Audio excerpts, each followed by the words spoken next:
शांति। बाबा good morning. आज बाबा के 2 मई 2024 के महावाक्य हैं। बाबा ने सार में कहा, मीठे बच्चे, ज्ञान की बुलबुल बन आप समान बनाने की सेवा करो। जांच करो कि कितनों को आप समान बनाया है। याद का चार्ट क्या है, ये चेक करना है। बाबा ने प्रश्न पूछा, भगवान अपने बच्चों से कौन सी प्रॉमिस करते हैं जो मनुष्य नहीं कर सकते? तो बाबा ने उत्तर में कहा, भगवान प्रॉमिस करते हैं, बच्चे मैं तुमको अपने घर ज़रूर ले जाऊंगा। तुम श्रीमत पर चलकर पावन बनेंगे तो मुक्ति और जीवन मुक्ति में जाएंगे, नहीं तो मुक्ति में हर एक को तो जाना ही है। बाबा को पहचान लेंगे, बाबा का बन करके पुरुषार्थ करेंगे तो मुक्ति में जाके जीवन मुक्ति में आएंगे, और अगर कुछ भी नहीं करेंगे तो भी मुक्ति में तो सबको जाना ही है। कोई चाहे ना चाहे जबरदस्ती भी हिसाब किताब चुकतू करा के ले जाऊंगा।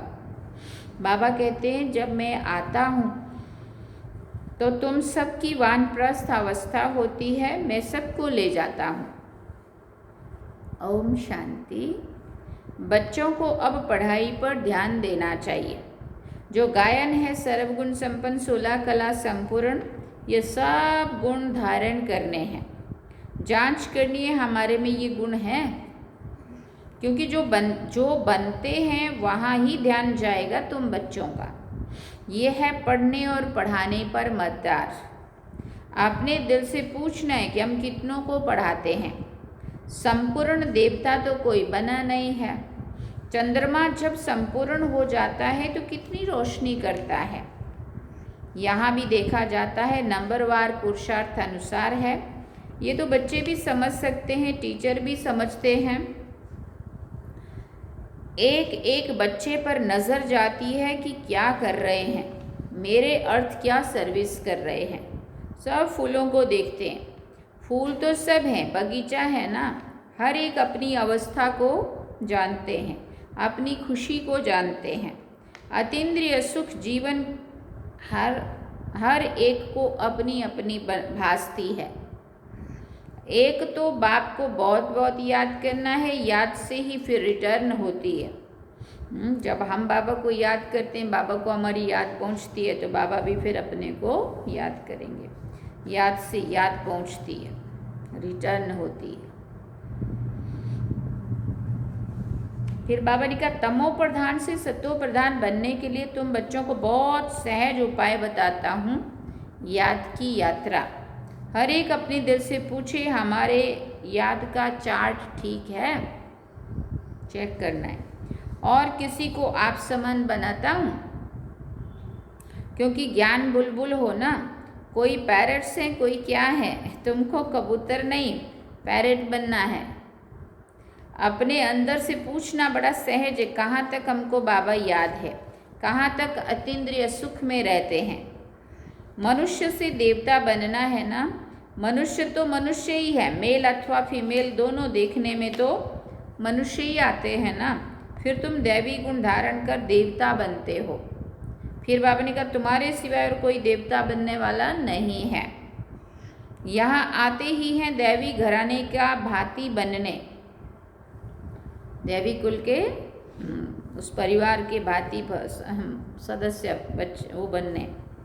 वहाँ भी तुम दैवी घराने के भांति हो। वहाँ तुम्हारे में कोई राग द्वेष का आवाज भी नहीं होगा। ऐसे दैवी परिवार का बनने के लिए खूब पुरुषार्थ करना है। पढ़ना भी कायदे अनुसार है, कभी मिस नहीं करना चाहिए। भले बीमार हो तो भी बुद्धि में शिव बाबा की याद हो। इसमें तो मुख चलाने की बात ही नहीं है। आत्मा जानती है हम शिव बाबा के बच्चे हैं, बाबा हमको ले चलने के लिए आए हैं। ये प्रैक्टिस बहुत अच्छी चाहिए। भले कहाँ भी हो, परंतु बाप की याद में रहो। बाप आए ही हैं शांति धाम सुख धाम में ले चलने। कितना सहज है। बहुत हैं जो जास्ती धारणा नहीं कर सकते। अच्छा याद करो, यहाँ सब बच्चे बैठे, इनमें भी नंबरवार हैं। हाँ, बनना ज़रूर है। शिव बाबा को याद जरूर करते, और संग तोड़ एक संग जोड़ने वाले तो सब होंगे, और कोई की याद नहीं रहती होगी, परंतु इसमें पिछाड़ी तक पुरुषार्थ करना पड़ता है, मेहनत करनी है। अंदर में सदैव एक शिव बाबा की याद रहे। कहाँ भी घूमने फिरने जाते हो तो भी अंदर में याद एक बाप की ही रहे। मुख चलाने की भी दरकार नहीं रहती है, मुँह से बोलने की भी ज़रूरत नहीं रहती। सहज पढ़ाइए, पढ़ाकर तुमको आप समान बनाते हैं। ऐसी अवस्था में ही तुम बच्चों को जाना है। जैसे सतो प्रधान अवस्था से आए हैं, उस अवस्था में फिर जाना है। ये कितना सहज है समझाने में। घर का कामकाज करते चलते फिरते अपने को फूल बनाना है।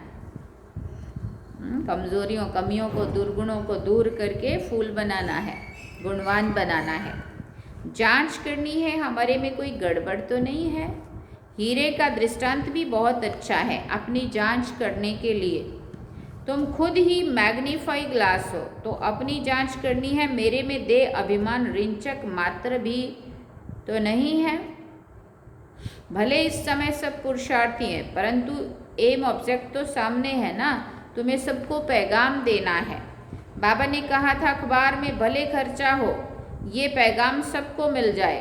बोलो एक बाप को याद करो तो विक्रम विनाश हो जाएं और पवित्र बन जाएंगे। अभी कोई पवित्र नहीं है। बाप ने समझाया है पवित्र आत्माएं होती है नई दुनिया में। ये पुरानी दुनिया अपवित्र है, एक भी पवित्र हो ना सके। आत्मा जब पवित्र बन जाती है तो फिर पुराना शरीर छोड़ देती है। फिर बाबा कहते छोड़ना ही है। याद करते करते तुम्हारी आत्मा एकदम पवित्र बन जाएगी। शांति धाम से हम एकदम पवित्र आत्मा आई, फिर गर्भ महल में बैठी, फिर इतना पार्ट बजाया, अब चक्र पूरा किया, फिर तुम आएंगी, तुम आत्माएं जाएंगी अपने घर, वहाँ से फिर सुखधाम में आएंगी। वहाँ गर्भ महल होता है, फिर भी पुरुषार्थ करना है ऊंच पद पाने के लिए। फिर बाबा ने कहा ये पढ़ाई है। अभी नरक वैशाल्य विनाश हो, शिवालय स्थापन हो रहा है। अब तो सबको वापिस जाना है। तुम भी समझते हो हम ये शरीर छोड़कर नई दुनिया में प्रिंस प्रिंसेस बनेंगे। कोई समझेंगे हम प्रजा में चले जाएंगे। इसमें बिल्कुल लाइन क्लियर हो, एक बाप की याद रहे और कुछ भी याद ना आए। इसको कहा जाता है पवित्र बैगर। शरीर भी याद ना रहे, ये तो पुराना छी शरीर है ना। यहाँ जीते जी मरना है, ये बुद्धि में रहना है। अभी हमको वापस घर जाना है, अपने घर को भूल गए थे, अब फिर बाप ने याद दिलाया है।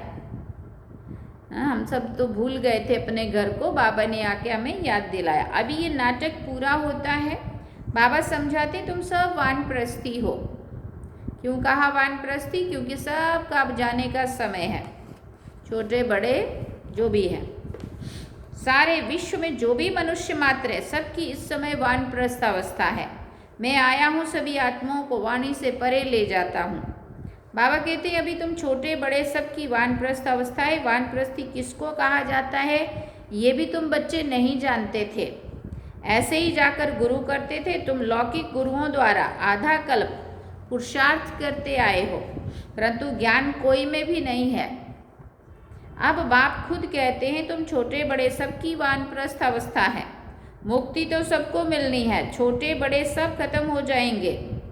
बाबा आया है सबको घर ले जाने। इसमें तो बच्चों को बहुत खुशी होनी चाहिए। यहाँ दुख भासता है, इसलिए अपने घर स्वीट होम को याद करते हैं। घर जाना चाहते हैं, परंतु अकल तो है नहीं। कहते हैं हम आत्माओं को अब शांति चाहिए। बाबा कहते हैं कितने समय के लिए चाहिए? हम पूछ रहे हैं बाबा। यहाँ तो हर एक को अपना अपना पार्ट बजाना है। यहाँ कोई शांत थोड़ी रह सकते हैं। आधा कल्प इन गुरुओं आदि ने तुमसे बहुत मेहनत कराई। मेहनत करते भटकते भटकते और ही अशांत बन पड़े हो। अब जो शांति धाम का मालिक है वो आकर सभी को वापस ले जाते हैं, पढ़ाते भी रहते हैं। भक्ति करते रहते निर्वाण धाम में जाने के लिए, मुक्ति के लिए। ये कभी किसी के दिल में नहीं आएगा कि हम सुख धाम में जाएं। हाँ, स्वर्ग में, सुख धाम में, सतयुग की दुनिया में भी जा सकते हैं, ऐसा किसी को भी पता नहीं है, समझ नहीं आए, जब तक बाबा आके ना समझाए। तो बाबा कहते भक्ति करते निर्वाण धाम में जाने के लिए, मुक्ति के लिए, ये कभी किसी के दिल में नहीं आएगा कि सुख धाम में जाएं। ऐसा भी पुरुषार्थ हो सकता है कि जिससे हम मनुष्य से देवता बन सकते हैं सतयुग की सुंदर दुनिया में जा कर के। ये सब बाबा ने कहा सब वानप्रस्थ अवस्था में जाने का के लिए पुरुषार्थ करते हैं। तुम तो पुरुषार्थ करते हो सुख धाम में जाने के लिए। हाँ, सभी शांति मांगते, मुक्ति मांगते, मोक्ष मांगते, सब ऊपर जाने के लिए वो कर रही है आत्माएं। लेकिन बाबा ने कहा तुम बच्चे क्या मांगते हो? सतयुग की दुनिया, सुंदर स्वर्ग में जाना है, अपनी राजधानी में जाना है, सुख धाम में जाने के लिए। जानते हो पहले वाणी से परे अवस्था जरूर चाहिए। भगवान भी प्रॉमिस करते बच्चों से, मैं तुम बच्चों को अपने घर जरूर ले जाऊंगा, जिसके लिए तुमने आधा कल्प भक्ति की है। अब श्रीमत पर चलेंगे तो मुक्ति, जीवन मुक्ति में चलेंगे, नहीं तो शांति धाम तो सबको जाना ही है। कोई चलना चाहे व ना चाहे, ड्रामा अनुसार सबको जाना है जरूर। पसंद करो या ना करो, मैं आया हूँ सबको वापस ले चलने। जबरदस्ती भी हिसाब किताब चुकतू कराए ले चलूँगा। तुम सतयुग में जाते हो, बाकी सब वाणी से परे शांति धाम में रहते हैं।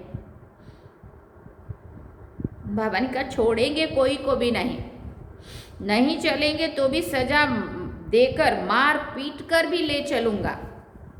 देखो कितनी जबरदस्त बात है। कोई ऐसा बोल ही नहीं सकता कि मुझे नहीं जाना है अभी। हाँ, बाबा ने कहा जो परमात्मा को पहचान लेंगे और कुछ पुरुषार्थ कर लेंगे वो प्यार से जाएंगे, और जो नहीं मानेंगे, नहीं पहचानेंगे, तो अभी बाबा कहते आत्माओं को तो मुझे सबको तो ले ही जाना है, शांति धाम, मुक्ति धाम में तो सबको ही ले जाना है।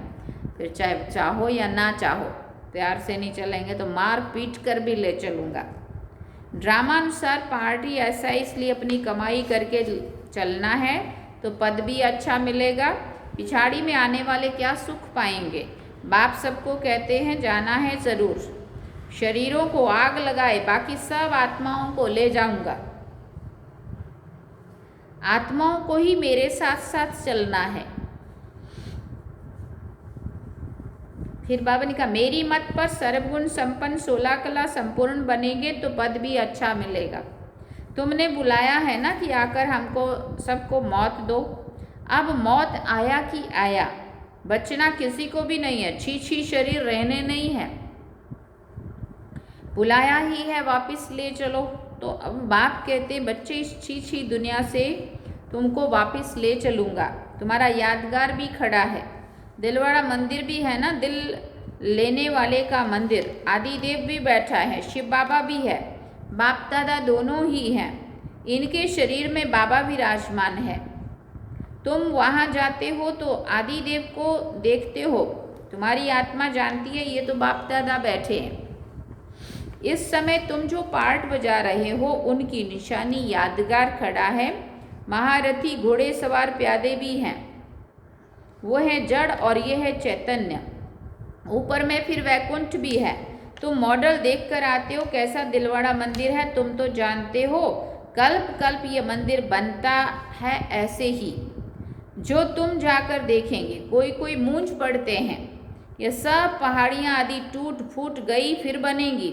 कैसे बनेगी ये ख्यालात नहीं करने चाहिए।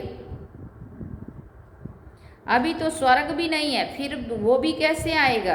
पुरुषार्थ से सब बनता है ना। तुम अभी तैयारी कर रहे हो स्वर्ग में जाने के लिए। कोई कोई उलझन में आकर पढ़ाई ही छोड़ देते हैं। बाबा कहते हैं इसमें मूंझने की तो कोई दरकार नहीं है। वहाँ सब कुछ हम अपना बनाएंगे, वो दुनिया ही सतो प्रधान होगी। वहाँ के फल फूल आदि सब देख कर आते, सुबी रस पीते हैं। सूक्ष्म वतन मूल वतन में तो ये कुछ भी होता ही नहीं है। बाकी ये सब है वैकुंठ में। वर्ड की हिस्ट्री ज्योग्राफी रिपीट होती है, ये निश्चय तो पक्का होना चाहिए।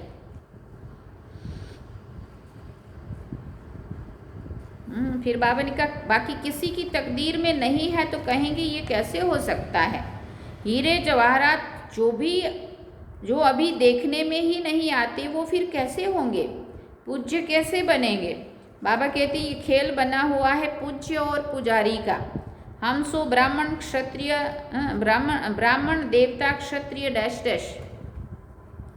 ये सृष्टि चक्र जानने से तुम चक्रवर्ती राजा बनते हो। तुम समझते हो तब तो कहते हो बाबा कल पहले भी हम आपसे मिले थे, हमारा ही यादगार मंदिर सामने खड़ा है, इसके बाद ही स्वर्ग की स्थापना होगी।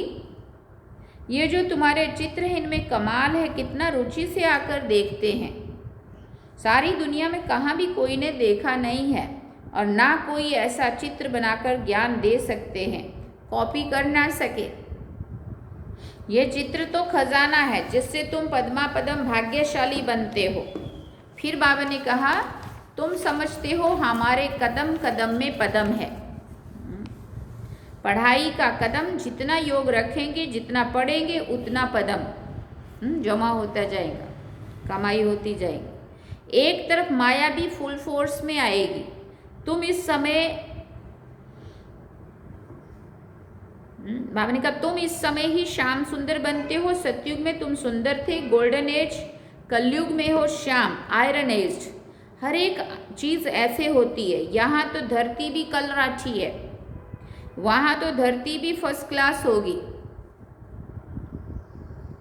हर चीज सतो प्रधान होती है। ऐसी राजधानी के तुम मालिक बन रहे हो।